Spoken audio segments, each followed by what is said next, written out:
Chris Doummit was the guy who kept Parker Schnabel's entire gold mining business running for over 10 years.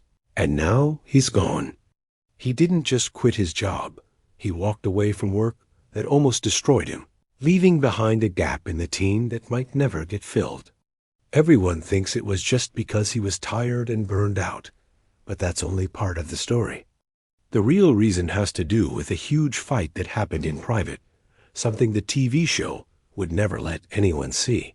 For years, Chris Doummit was the unshakable foundation of Parker Schnabel's crew. He was the one who stayed calm when everything went wrong, the reliable person in the gold room who turned dirt into millions of dollars. But in season 15, that strong foundation finally started to break. The stress had been piling up for years. But this season, Parker's big goals pushed Chris way past what he could handle. It all started when Parker decided to do something nobody thought could work. He decided to run 3 separate gold washing plants at the same time. In theory, it was a brilliant idea to get more gold.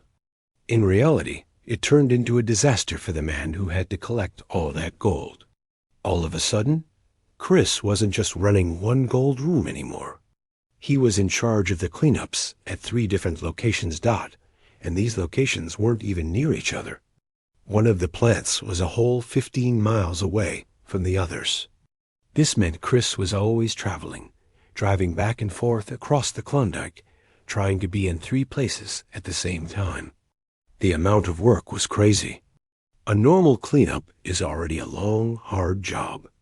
It means pulling out heavy mats, washing them clean, and carefully collecting every tiny piece of gold. Now, Chris had to do all of that for 3 huge plants multiple times every week. He was working more hours than he ever had before, dealing with more stress than he ever had before. The cameras showed him looking exhausted and frustrated. He was being stretched too thin, and he knew this couldn't continue. He told Parker he needed help. He said one person couldn't possibly keep up with the work of 3 different operations. What made everything even worse was Chris's history with body pain. A lot of fans know that Chris has dealt with serious back problems for many years. That's actually why he stopped working on the heavy equipment and moved to the gold room in the first place. Driving the rock trucks and loaders caused him so much pain that he just couldn't do it anymore. The gold room was supposed to be an easier job for his body. But now Parker's new plan had him driving all over the mining sites and doing the hard physical work of 3 cleanups. His body simply couldn't handle it. He was hurting. He was completely exhausted. And he was being pushed to his breaking point. Parker's endless drive to find gold had run into a human limitation. And that limitation was Chris Doummit. He had given everything he had to the mine, and now he had nothing left to give. But was the exhausting physical work the only reason he finally said he'd had enough? Or was there something much bigger going on behind the scenes? A disagreement that the cameras never captured? The story the show tells is about burnout. A faithful worker who just couldn't deal with the pressure anymore. But people close to the operation quietly talk about a different story, one that's much more dramatic. The real reason Chris left wasn't only about how much work he had to do. It was a shocking situation. That involved a huge disagreement about money and a serious clash in beliefs between the old-school miner and his young millionaire boss. As Parker's business grew from a small family operation into a company worth millions of dollars, the atmosphere on the crew started to change. The friendly, close group was turning into something more like a big company. And with that change came new kinds of stress. Parker's goal was bigger than it had ever been, trying to find an amazing $40 million worth of gold. To reach that goal, he had to push his crew and his equipment harder than he ever had before. This is where the clash in beliefs started. For Chris, a man in his late 50s, life was about more than just finding the next load of gold. He cared about his health, his happiness, and getting fair pay for fair work. For Parker, a young man focused on breaking records, the priority was on numbers, getting things done efficiently, and pushing every limit possible to make the most money. The rumor is that Chris felt like his loyalty and hard work weren't being appreciated. He was the foundation of the whole operation, but he was being worked into the ground without getting the help he needed. This led to a heated argument behind closed doors about loyalty and what it really means. Was loyalty about staying with the team, no matter what it cost you personally, or was it about being loyal to yourself and your own health? Chris was backed into a corner. He saw the operation turning into an unhealthy work environment where the constant chase for gold was more important than the people digging it up from the ground. He chose to put himself first. He decided that his mental health and his physical health were worth more than any amount of gold. His quiet departure wasn't just him retiring. It was him standing up against a system that he felt had gone in the wrong direction. This kind of betrayal, whether it was real or just how it felt, has been a repeated theme on the show. Crew members have changed sides before, breaking agreements and causing big drama. Chris's departure started a huge debate among fans. Some people felt he was completely right to leave a job that was destroying him. Other people felt he owed Parker his loyalty after all the years they had worked together. But to understand why this decision was such a big deal, you have to go back to the very beginning, to a time when Chris Doummit wasn't even a gold miner at all. Before Chris Doummit became famous in the Klondike, he was a carpenter from Oregon. For 25 years, he worked as a plant carpenter, a skilled worker who knew how to build things that would last a long time. His journey into the world of gold mining happened completely by chance. In 2010, during the very first season of Gold Rush, Chris was hired by the Hoffman crew for a simple 10-day job to build a cabin on their mining site. That 10-day job ended up changing his entire life.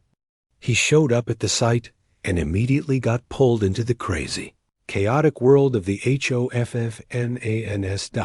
He ended up staying not for 10 days, but for 5 whole months. During that time, he learned how to mine for gold through just trying things and making mistakes.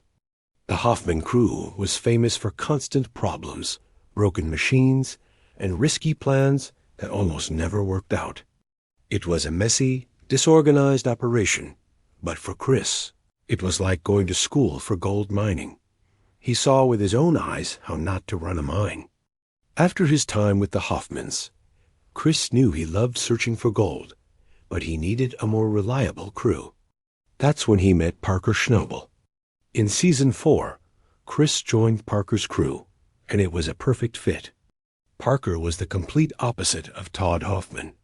He was young, organized, and focused on doing things efficiently. Chris, having made it through the chaos of the Hoffman years, immediately appreciated Parker's professional way of doing things. He found his rhythm quickly and became one of Parker's most important team members. This background is what made Chris so important to Parker. He wasn't just another skilled worker.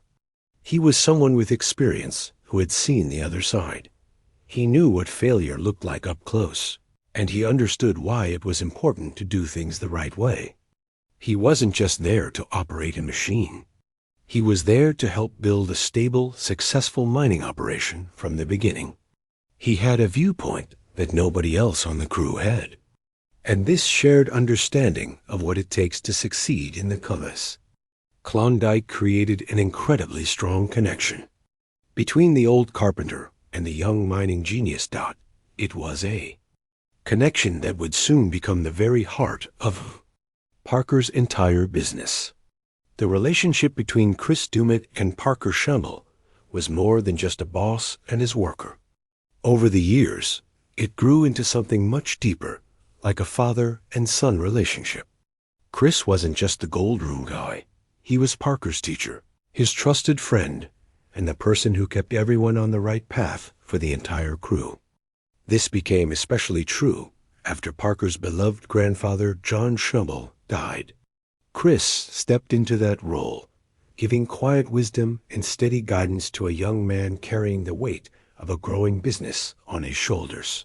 Whenever Parker was stressed out or frustrated, he would go talk to Chris.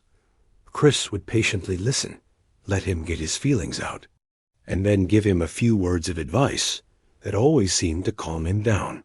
He had a way of looking at the bigger picture, of reminding Parker what was truly important. He balanced his respect for Parker's authority with a genuine uncle-like worry for his well-being. He was the steady, positive energy that kept the team motivated even when things went badly. He would tell jokes, keep everyone's spirits up, and focus on finding solutions instead of blaming people for mistakes.